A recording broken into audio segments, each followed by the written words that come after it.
Hi all, it's me the nomadic engineer. അപ്പൊ നമ്മൾ രാവിലെ പച്ച വെളുപ്പാങ്കാലത്ത് എണീച്ചു പോയിട്ട് നമ്മൾ പുഷ്പ 2 കണ്ടിരിക്കുകയാണ്. അപ്പോൾ കണ്ടിറങ്ങിയപ്പോൾ അതിന്റെ ഒരു റിവ്യൂ പറയണമെന്ന് തോന്നി. കാരണം ഞാൻ ഈ അടുത്ത കാലത്തൊക്കെ കണ്ടതിലേക്ക് വെച്ചിട്ട് ഒരു അടിപൊളി സിനിമ. ആ സിനിമയെക്കുറിച്ച് എനിക്ക് കുറച്ച് കാര്യങ്ങൾ സംസാരിക്കാനുണ്ട്. ഞാൻ ഇറങ്ങിയ സമയത്താണ് കോൾമി ഷസാമിന്റെ ഒരു വീഡിയോ കാണുന്നത്. പുള്ളി ഭയങ്കര നെഗറ്റീവായിട്ടാണ് ഈ സിനിമയെക്കുറിച്ച് പറയുന്നത്. അത് പുള്ളിയുടെ അഭിപ്രായമാണ്. ഞാൻ ആ അഭിപ്രായത്തെ മാനിക്കുന്നു. എന്നിരുന്നാലും അത്രയും നെഗറ്റീവ് പറയേണ്ട ഒരു സിനിമ അല്ല അത്. ഒരുപാട് നെഗറ്റീവ്, പുള്ളിയെ പോലുള്ള ഒരുപാട് ഇൻഫ്ലുവൻസ് ഉള്ള ഒരാള് ഒരു സിനിമയെക്കുറിച്ച് ഇങ്ങനെ ഇത്രത്തോളം നെഗറ്റീവ് പറയുമ്പോൾ അതിന്റെ ഒരു ഒതന്റിസിറ്റി ഉണ്ടല്ലോ, അത് നമ്മൾ ചിന്തിക്കേണ്ടിയിരിക്കുന്നു. അപ്പൊ സിനിമ കണ്ട വ്യക്തി എന്നുള്ള നിലയിൽ എനിക്കുള്ള എന്റെ കുറച്ച് അഭിപ്രായങ്ങളാണ് ഞാൻ ഈ വീഡിയോയിലൂടെ പറയാൻ ആഗ്രഹിക്കുന്നത്. അപ്പൊ ഈ വീഡിയോയിലൂടെ ഞാൻ എന്താ ചെയ്യാൻ ഉദ്ദേശിക്കുന്നത് വെച്ച് കഴിഞ്ഞാൽ, ആ പുഷ്പ 2 എന്ന് പറയുന്ന സിനിമയെ ഞാൻ ചെറുതായിട്ടൊന്ന് റിവ്യൂ ചെയ്യാൻ പോവുകയാണ്. ആ സിനിമയെ ഞാൻ പല ആംഗിളിലാണ് കണ്ടത്. ഒന്ന് അതിന്റെ സ്റ്റോറി ലൈൻ, അതിന്റെ കാസ്റ്റിംഗ്, സൗണ്ട് ഡിപ്പാർട്ട്മെന്റ്, ഡയറക്ഷൻ, അങ്ങനെ പല ആംഗിളിൽ നിന്ന് നോക്കുമ്പോൾ എനിക്കൊരു ബെറ്റർ ക്വാളിറ്റി ഉള്ള ഒരു സിനിമയായിട്ട് തന്നെയാണ് തോന്നിയത്. അത്ര മോശം പറയേണ്ട ഒരു സിനിമയൊന്നും അല്ല. ഔട്ട് ഓഫ് 10 നമുക്കൊരു 8 ഒക്കെ കൊടുക്കാൻ പറ്റുന്ന ഒരു സിനിമ തന്നെയാണ് അത്. ആദ്യമായി നമുക്ക് സ്റ്റോറി ലൈനെ കുറിച്ച് പറയാനാണെന്നുണ്ടെന്നുണ്ടെങ്കിൽ, അതിന്റെ ഒരു സ്റ്റോറി ലൈൻ, സിനിമയുടെ ഫസ്റ്റ് പാർട്ട് കണ്ടവർക്കറിയാം. ആ ഫസ്റ്റ് പാർട്ടിനോട് തികച്ചും നീതി പുലർത്തുന്ന രീതിയിലുള്ള ഒരു സ്റ്റോറി ലൈൻ തന്നെയാണ് സെക്കൻഡ് പാർട്ടിലും വന്നിരിക്കുന്നത്.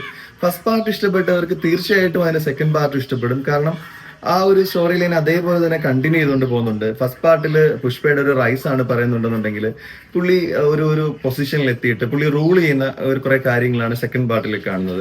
ഇതിൽ കഥയുണ്ടോ എന്ന് ചോദിച്ചു കഴിഞ്ഞാൽ വലിയ കഥയൊന്നുമില്ല. പക്ഷേ ആ ഉള്ള കഥയെ അത്യാവശ്യം വളരെ ഭംഗിയായിട്ട് തന്നെയാണ് ആ ഡയറക്ടർ എടുത്തിരിക്കുന്നത്. അതിന്റെ സിനിമറ്റോഗ്രാഫി ഒക്കെ ആണെങ്കിൽ ഒരു രക്ഷയില്ലാന്ന് ഞാൻ പറയത്തുള്ളൂ. അപ്പൊ ഇതിന്റെ ഫൈറ്റ് സീക്വൻസ് ഒക്കെ ആണെന്നുണ്ടെങ്കിൽ, നോർമലി നമ്മൾ ഒരു തെലുങ്ക് സിനിമയിൽ കാണുന്ന പോലെ അത്രയ്ക്ക് പ്രഹസനമായിട്ടുള്ള ഒരു ഫൈറ്റ് സീക്വൻസ് ആയിട്ട് എനിക്ക് തോന്നിയില്ല.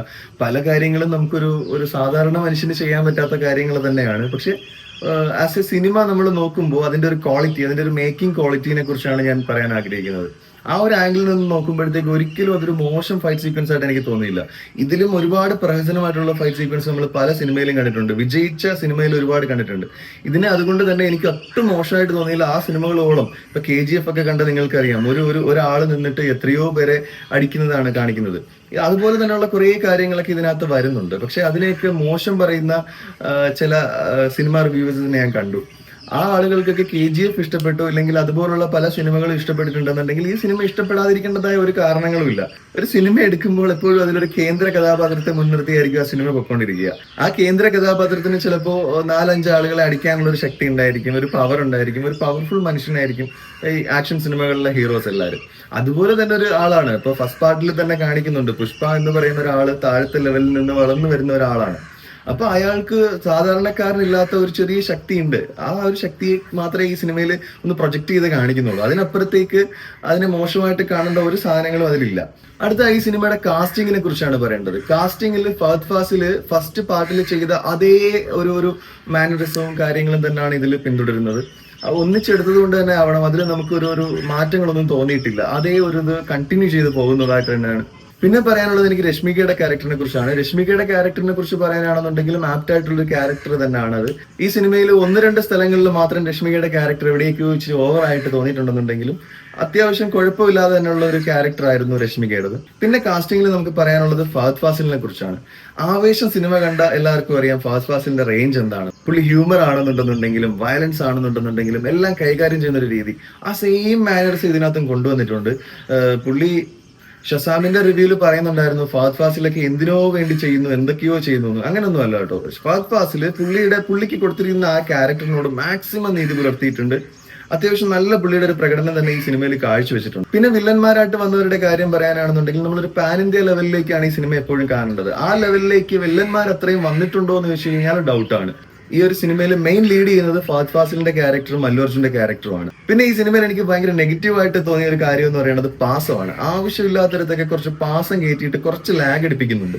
പക്ഷെ ആ ഓവറോൾ ഈ സിനിമയുടെ ഡ്യൂറേഷൻ നോക്കുമ്പോൾ 3.5 മണിക്കൂറാണ് ഡ്യൂറേഷൻ. ഈ 3.5 മണിക്കൂറിൽ ഏകദേശം ഒരു അരമണിക്കൂറോളം നമ്മൾ ഈ പാസം കയറ്റിയിട്ടുള്ള ഒരു പരിപാടിയുണ്ട്. ആ ഒരു പരിപാടി മാത്രമാണ് ഈ സിനിമയിൽ നമുക്ക് ലാഗ് അടിച്ചത്.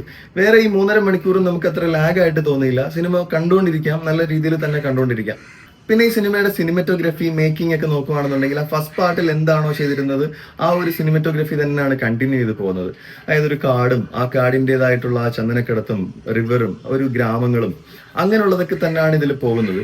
പിന്നെ ഫസ്റ്റ് പാർട്ടിനെക്കാളും പുഷ്പ വളർന്നിട്ടുണ്ടല്ലോ. അപ്പൊ പുഷ്പ വളർന്നത് കാരണം കുറച്ച് ഇന്റർനാഷണൽ ലെവലിലുള്ള കാര്യങ്ങളും കൂടെ ഒക്കെ കാണിക്കുന്നുണ്ട്. നമ്മുടെ നാടിനെയും കാടിനെയും കടന്നിട്ട് കുറച്ച് ഇന്റർനാഷണൽ ലെവൽ കാര്യങ്ങളും കൂടെ ഒക്കെ കാണിക്കുന്നുണ്ട്. അതൊക്കെ സിനിമയ്ക്ക് തികച്ചും ആവശ്യമുള്ള ഒരു കാര്യമായിട്ട് തന്നെയാണ് എനിക്ക് തോന്നിയത്. അതെല്ലാം നല്ല രീതിയിൽ സിനിമറ്റോഗ്രഫി ചെയ്തിട്ടുണ്ട്. പിന്നെ ഏറ്റവും എടുത്തു പറയേണ്ട ഒരു സാധനമാണ് ഇതിന്റെ സൗണ്ട് ഡിപ്പാർട്ട്മെന്റ്. നമ്മളെ രാവിലെ ഞാൻ ഉറക്കം ഒഴിഞ്ഞു പോയതാണ്. എനിക്ക് ഉറക്കം വരുന്നുണ്ടോ എന്ന് വെച്ച് കഴിഞ്ഞാൽ സിനിമ ക്ഷീണമുണ്ട്. പക്ഷെ ഈ സിനിമ കണ്ടുകൊണ്ടിരിക്കുമ്പോൾ നമുക്ക് ഉറങ്ങാൻ തോന്നില്ല. കാരണം ഒരു ക്യൂരിയോസിറ്റി ഉണ്ട്, വാട്ട് നെക്സ്റ്റ് എന്നുള്ള രീതിയിൽ. അപ്പോൾ അതിന്റെ കൂടെ ഈ ബി ജി എം നമുക്ക് ഓരോ സ്ഥലങ്ങളിലും വളരെ ആപ്റ്റ് ആയിട്ട് ഇട്ടിട്ടുണ്ട് അവർ കേട്ടോ. ബാക്ക്ഗ്രൗണ്ട് സ്കോറും BGM ഒക്കെ ഒരു രക്ഷയില്ല എന്നേ പറയാനുള്ളൂ. ചില പാട്ടുകൾ എനിക്ക് ഇഷ്ടപ്പെട്ടു, പേഴ്സണൽ ചോയ്സ് ആണ്, അത് ചിലർക്ക് ഇഷ്ടപ്പെടും. ചില പാട്ടുകൾ എനിക്ക് ഇഷ്ടപ്പെട്ടില്ല. എന്തിനോ വേണ്ടി ആവശ്യമില്ലാത്ത സ്ഥലങ്ങളിൽ പാട്ടുകൾ തിരികെ കയറ്റിയതുപോലെ ഒരു ഫീൽ ഉണ്ടായിരുന്നു.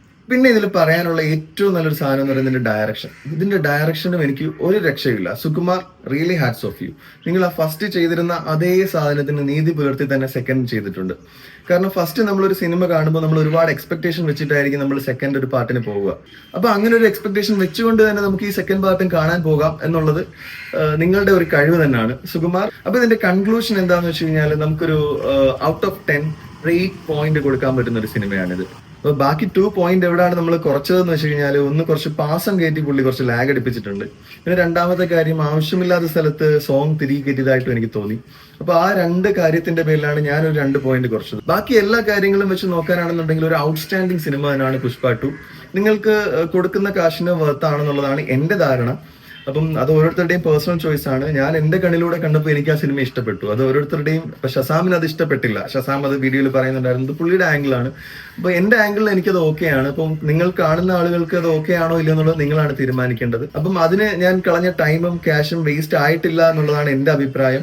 സിനിമ ഒരു ഔട്ട്സ്റ്റാൻഡിങ് സിനിമ തന്നെയാണ്. അപ്പൊ എന്റെ ഈ ചെറിയ സിനിമ റിവ്യൂ നിങ്ങൾക്ക് എല്ലാവർക്കും ഇഷ്ടപ്പെട്ടിട്ടുണ്ടെന്നുണ്ടെങ്കിൽ എന്റെ ചാനൽ ഒന്ന് സബ്സ്ക്രൈബ് ചെയ്യുക, ലൈക്ക് ചെയ്യുക, ഷെയർ ചെയ്യുക. ഇതുപോലെ ഇനി അടുത്ത ഒരു സിനിമ റിവ്യൂ ആയിട്ട് വരുന്നത് വരെ ശുഭം.